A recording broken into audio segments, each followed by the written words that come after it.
վարչապետի մամուլի խոսնակը ապահովագրված չի Հայաստանի Հանրապետությունում։ Ինչի մասին է խոսք, ինչի մասին է, ինչ եք ուզում սրանով դուք ցույց տալ։ Սա առաջի հատվածն է իմ հարցադրմանից։ Մեր երկրորդ հարցադրման հատվածը կայանում է, թե որտեղից ձեզ այսքան գումար սիրելի ոդկով գործի գնացող պաշտոնյաներ, ովքեր որ ասում էիք մենք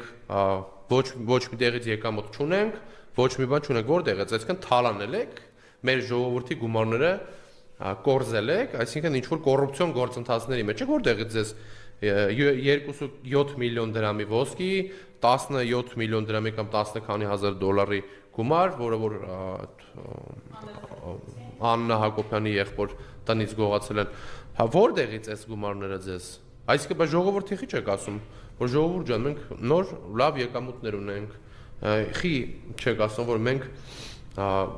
էլ այն հին ԿՊԱ-ականները չենք, ովքեր